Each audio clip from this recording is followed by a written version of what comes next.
সালামু আলাইকুম ভাই। ওয়ালাইকুম আসসালাম। ভাই কি খবর? এই তো আলহামদুলিল্লাহ ভাই। ভাই আপনার এই যে আইলের সাইড দিয়ে আপনি কিছু ভুট্টা লাগাইছেন দেখলাম, হ্যাঁ, তো মোটামুটি দেখতেছি অনেক সুন্দর ভুট্টা আছে তাই না?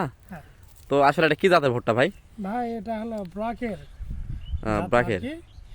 আহ, তো শখ দেখেন এই যে করে একটু লাগাইছি। মানে শখ করে লাগাইছেন। হ্যাঁ, শখ করে লাগাইছি। তো দেখেন আমি একটা গাছ দেখতে পাচ্ছি, এখানে কয়টা মশলা একটু গুনে দেখেন তো আমাদের। এখানে মশা ধরছে একটা, দুইটা, তিনটা, চারটা। মানে চারটা ধরেছে তাই না? চারটা ধরেছে, একটা হচ্ছে, কিন্তু এখানে ফল হয়তো বা পাবো চারটা। মানে পাঁচটার ফল। মানে পাঁচটা পাওয়া যাবে না, মানে না, চারটারে পাওয়া যাবে তাই না? চারটার পাওয়া দর্শক যাবে। বন্ধু দেখতে পাচ্ছেন এখানে ফাঁকা গাছ দেখে দেখেন একটা গাছে মোটামুটি চারটার মতো মশা আসছে। এই সাইডে এখানে এখানে দুইটা আসছে কিন্তু আমাদের পরবর্তীতে দেখেন এই হ্যাঁ, গাছটাই। তারপর ভাই আগায় আসেন তো একটু। এই দেখেন এই একটা গাছ মাঝখানে দুইটা হচ্ছে একটু নষ্ট হয়েছে, মানে একটু ভাইরাস জনিত কারণে নষ্ট হয়েছে। দেখেন এখানে তিনটা দেখেন ভাই, একটু ভালো করে দেখেন তো। হুম, এখানে এক দুই, এই যে দেখেন নিচে আরেকটা, তিনটা। পরবর্তীতে এই স্টেপে এসে এখানে দুইটা, তারপরে এবার এখানে দুইটা, মানে অর্থাৎ এই যে গাছগুলো ফাঁকা হওয়ার কারণে দেখেন আমাদের ভুট্টা কিন্তু দুইটা সর্বনিম্ন, এখানে তিনটা চারটা পর্যন্ত ভুট্টার মোচা আসছে।